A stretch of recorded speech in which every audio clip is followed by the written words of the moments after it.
જય ગૌ માતા મિત્રો, આજે રાજકોટ તાલુકાના બાળપર મુકામે અમે ભાઈ જલુભાઈ એટલે એમની વાડીએ એની મુલાકાતે જ આવ્યા હતા.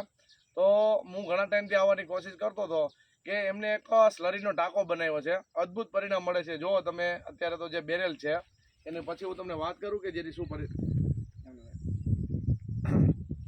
જો આ ટાંકાની અંદર મેં પૂછતા અત્યારે 30,000 લીટર જે પાણી હમાય છે એની અંદર બધું જ નિંદામણ, ગૌમૂત્ર અને છાણ, છાશ, ગોળ આવી બધી વસ્તુ નાખીને બેક્ટેરિયલ કલ્ચર બનાવે છે. આપણે વિસ્તારથી આપણે માહિતી પૂછશું. ભાઈ જલુભાઈ, તમે આ ટાંકો બનાવ્યો એ ક્યારથી અને કેવી રીતે આનો ઉપયોગ કરો છો જરાક જણાવજો. 1 વર્ષ જેવું થયું આપણે. અચ્છા, એટલે 1 વર્ષમાં આપણે જે ઉત્પાદન મળતું હતું એમાં ઉત્પાદન આપણે દોઢો ફાયદો થયો. વાહ મિત્રો, જે ઉત્પાદન આવતું હતું એની કરતાં દોઢો ફાયદો. કોઈ જાતનું રાસાયણિક ખાતર, પેસ્ટિસાઇડ બધામાંથી ઝીરો બજેટ જે ખેતી કહેવા જાય છે ને, તો આને મિત્રો ઝીરો બજેટ કહેવાય. જોવો તમે અત્યારે ઘણી ગળ મથલ કરવાથી આવી મગફળી થતી નથી. એટલે આપણે ટીપણા બનાવતા, ટીપણામાં ભેગું નહોતું થતું એટલે ઉત્પાદન ઓછું આવતું હતું. એને હિસાબે આપણે આ ટાંકો બનાવ્યો. એની હિસાબે આપણે ઉત્પાદનમાં દોઢો ફેર પડ્યો. તો મિત્રો, અહીંયા એક ખાસ જોવા મળ્યું કે જલુભાઈ એમને આ મોટા ભાઈ છે, આ બધા સંયુક્ત રીતે બધા ઘરે ખેતી કરે છે. અને ખેતીની અંદર ઉત્પાદન લેવું હોય તો ખર્ચ ઘટાડવો પડે, બરોબર ભાઈ?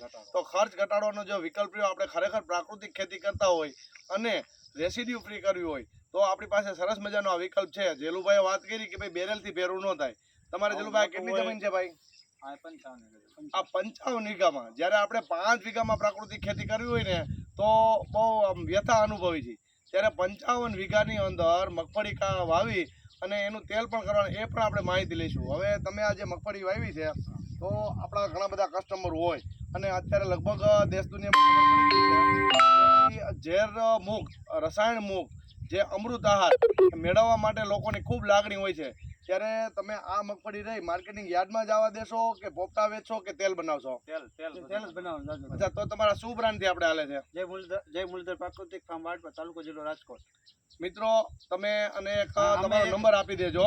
9799 95 860 9799 95 860. મિત્રો, જથ્થાથી તેલ કદાચ તમારા આખા સોસાયટીમાં પૂરું પાડવું હોય ને તો અહીંયા જલુભાઈ પૂરું પાડી દેશે. તો આ નંબર તમે નોંધ કરી લેજો. આ અમારો ઉદ્દેશ્ય માત્ર એટલો જ છે કે ખેડૂતથી ખાનાર સુધી કેમ અમૃત આહાર પહોંચે. અને અમારું એક ગ્રુપ છે આત્મનિર્ભર પ્રાકૃતિક કૃષિ રાજકોટ જિલ્લો. રાજકોટ જિલ્લાના બધા ખેડૂતોનું આખું અમારું ગ્રુપ બનાવેલું છે. એમાં તમારે અમે કે તેલ છે પણ બધી વસ્તુ તમારે ઘર માટે બધી વસ્તુ તમારે જોઈશે કે ભાઈ હળદર છે, જીરું છે, મીઠું છે, આ બધી વસ્તુ તમારે જોતી. તમે આખું ગ્રુપ થઈ અને તમે બધી વસ્તુ પૂર્ણ કરશો. જલુભાઈ જે વર્ણન કરે છે એ સાંભળજો ધ્યાનથી કે આત્મનિર્ભર ગૌ પ્રાકૃતિક ગ્રુપ એમાંનો હું પણ એક સભ્ય છું. એ પણ છે. દરેક તાલુકાની આ વ્યવસ્થા અમે ગોઠવી છે. એની અંદર તેલથી માંડી રાય, હળદર અને કરિયાણું જે કાંઈ જોતું હોય અમે એક ફેમિલી ફાર્મરનો કન્સેપ્ટ ગોઠવો છે. તો આ યુટ્યુબ ચેનલના માધ્યમથી સબસ્ક્રાઈબ કરી અને તમે બીજાને પણ આ પહોંચાડજો કે હવે એક ખેડૂત સ્વયંભૂ રીતે કોઈ વચેટિયા રાખ્યા વગર સીધો જ તમારા સુધી કેમ અમૃત આહાર પહોંચે.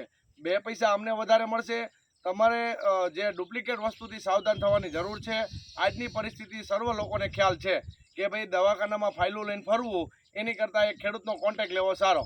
તો મિત્રો, અમે જો તમને આ રૂબરૂ અમારું જે તમે કદાચ નો મુલાકાત લઈ શકો તો ફરી ભાઈ બતાવજો. આ અમારો પ્રોજેક્ટ છે જે આપણે ખેતીમાં ખાતરનું કારખાનું કહી તો ખેત ઉત્પાદન એમનામ ન થાય એના માટે આવી વ્યવસ્થા ખેડૂતે એના ખેતરના શેઢે ગોઠવેલી છે કે જેના દ્વારા કોઈ પણ રસાયણ, પેસ્ટિસાઇડની જરૂર ન પડે અને મા ધરતીને ઝેર મુક્ત કરી અને અમૃત આહારનું ઉત્પાદન કરી એવી વ્યવસ્થા સાથે અમે કામ કરી છીએ. કૃષ્ણા જાડેજા, જય ગૌ માતા, રાવકી, લોધિકા, રાજકોટ.